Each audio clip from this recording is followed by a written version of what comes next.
It's funny how something really small, something you probably don't even notice most days, can turn out to be, well, super important. Yeah, it really can. And that's kind of what we're seeing in Simi Valley right now. Exactly. We're talking about these little charity yard signs, right? And they're just vanishing. It's creating this sort of quiet problem that reveals a lot about how communities support themselves. It's fascinating, actually. We're basing this deep dive on a news report from CLAIR News Simi Valley. It's dated July 30, 2025. Okay. And it details this really puzzling disappearance of yard signs for local charities. So our mission today, really, is to unpack why these simple things, plastic boards, wire stakes, why they matter so much. Right. What's the actual problem when they disappear, and what's the community doing about it? Exactly. Because Yeah. it's not just litter or, random clutter we're talking about. No, it seems like there's more going on. The report says these signs, like for the endless summer beer fest they mention, they're put up totally legally. With permission? Yeah, either the city signed off or the property owner said okay, but even so, they just disappear. Gone. Sometimes really fast, like within days of being placed. And it's not just one or two, is it? The Rotary Club folks, they're saying dozens have gone missing just recently. Dozens, yeah. Yeah. It really makes you think, what is going on here? It does. And when you think about it, these signs are, well, they're basically the main way these volunteer groups get the word out. Like the Rotary Club of Simi Sunset, the report mentions them specifically. Right. They don't exactly have huge advertising budgets, So these little yard signs, they're incredibly cost-effective. Sometimes they're the only way they can let people know what's happening. So it's their primary communication tool, essentially. Pretty much. Yeah. And the report makes it clear. When the signs vanish, fewer people even know about the events. It's simple cause and effect. Which means less participation. And, crucially, less money raised. Less help for the people who actually need it in the community. Okay, so this really isn't just like an annoyance for the volunteers setting up. No, not at all. It directly hits the people these organizations are set up to serve. It's a ripple effect. Absolutely.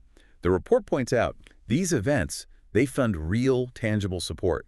We're talking scholarships for students, groceries for seniors, help for veterans, support for families facing tough times. Real community impact. Yeah. So the cost isn't just the, few bucks for the sign itself.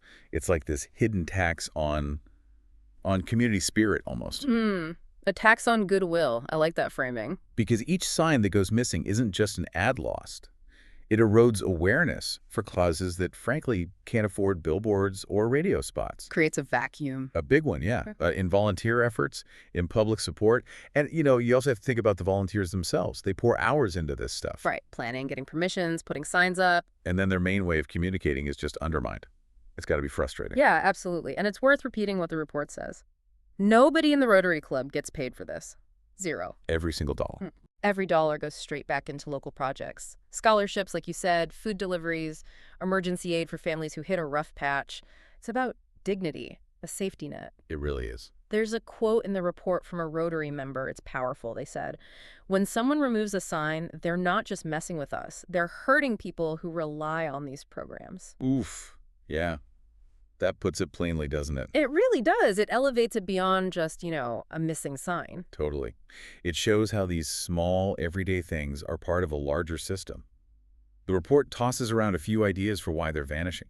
Maybe theft? Or maybe mistakes. Yeah, maybe city workers or even residents just don't realize they're supposed to be there. They see a sign and think, oh, that shouldn't be here. Right. Perhaps unaware they're permitted. Whatever the reason, though, the result's the same. It negatively impacts vulnerable people in Simi Valley. So, okay, faced with this kind of quiet sabotage almost, what's the community doing? How are they pushing back to protect these efforts? Well, the Rotary Club is making a direct appeal now. And it really taps into that Simi Valley vibe, that we help each other here thing. Okay, what are they asking? Basically, two things. First, if you happen to see someone removing a charity sign, maybe just politely ask if they're with the organization. Just a quick check-in. A gentle inquiry, not an accusation. Exactly. And second, and this is maybe the key part, if you did take a sign, maybe thinking it was wrongly placed or whatever, they're asking you to just bring it back. No questions asked. It puts the focus squarely on the community's well-being, not on blame. which is pretty effective, I think. Yeah, that feels like a very Simi Valley approach. It's a powerful call to action, really driving home that taking these signs, however insignificant they seem, it hurts real people. Students, seniors, veterans, families. People who count on these programs run by volunteers where, again, every single dollar counts. And if you zoom out a bit, it connects right back to this idea of community responsibility. Yeah. Right? Understanding how even small actions ripple outwards. That whole no questions asked plea from the Rotary Club, that just perfectly captures the local ethos, helping neighbors. It's not really about the plastic and wire. It's about the connections, protecting the way the community takes care of its own. Precisely. That's social infrastructure. So that brings us to a final thought for you, our listener, to maybe chew on. Yeah, think about this. In your own community, what are those small, maybe easily overlooked things, the mechanisms that actually enable support and connection? Things like these yard signs. Could you identify them where you live? And maybe, what role do we all play? What responsibility do we have to understand these systems that help our neighbors? Even if it looks like just a simple plastic sign stuck in the ground, how do we protect them?